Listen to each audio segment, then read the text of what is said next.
Pemirsa, meski hidupnya sederhana, seorang tukang tambal ban di Bantul, Yogyakarta mampu berkurban setiap tahunnya. Sedikit demi sedikit uang receh yang ditabung bisa untuk membeli seekor kerbau.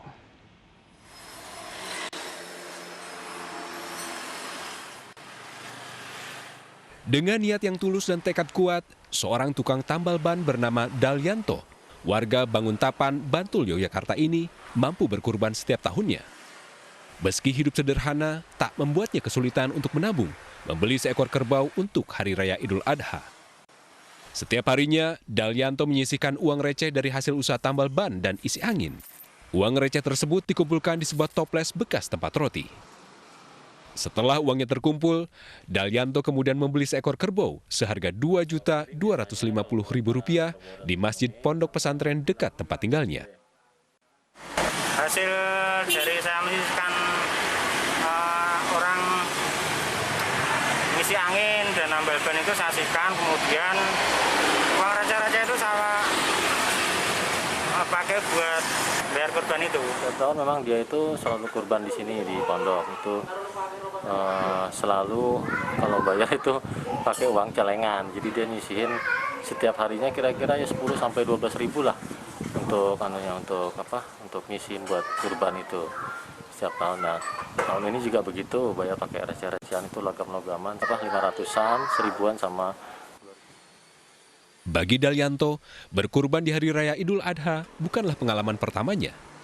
Selama 9 tahun terakhir, Dalyanto yang juga santri aktif di pondok pesantren tempatnya berkurban, selalu ikut berkurban dengan uang recehan. Dari Bantul, Yogyakarta, Trisna Purwoko, iNews melaporkan. Pemirsa, salah satu sapi kurban milik Presiden Joko Widodo tiba di Kota Palopo, Sulawesi Selatan. Sapi dengan bobot lebih dari 1 ton tersebut didatangkan dari peternakan yang ada di Kabupaten Goa.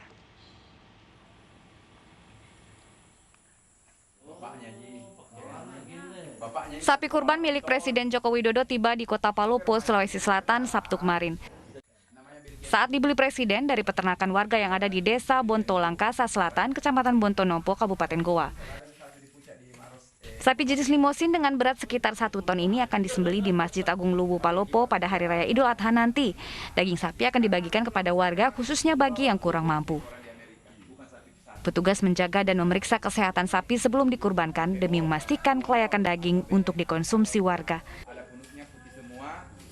Sapi ini penanganannya sebenarnya sama dengan sapi-sapi biasa, diberi makan yang cukup, air minum, terus selama di sini diawasi sama petugas yang telah dikirim sama kementerian untuk menjaga sapi ini sampai hari H pemotongan.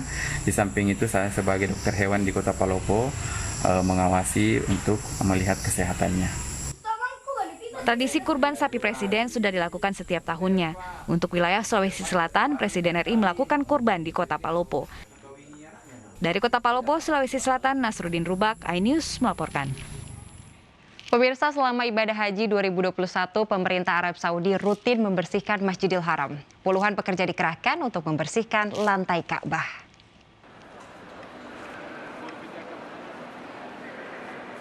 Otoritas Arab Saudi mulai membersihkan area di sekitar Ka'bah untuk musim haji tahun ini. Sejumlah pekerja diturunkan membersihkan lantai sekitar Ka'bah tanpa alas kaki. Tidak hanya itu, para pekerja berputar di antara jamaah yang sedang melaksanakan tawaf. Sedikitnya 1.500 liter pembersih digunakan setiap hari untuk membersihkan lantai sekitar Ka'bah. Usai tawaf hari ini jamaah langsung menuju ke Arafah.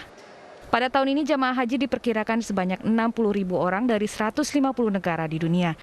Jumlah ini menurun akibat pandemi COVID-19 yang tak kunjung usai. Peserta haji kali ini hanya terbatas bagi warga negara asing yang telah menetap di Arab Saudi.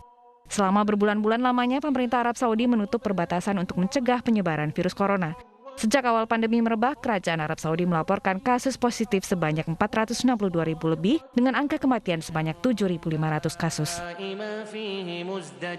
Pemirsa, setelah tiba di Mekah dan menunaikan tawaf kudum di Masjidil Haram, jemaah haji hari ini mulai bergerak menuju ke Mina untuk prosesi di hari Tarwiyah.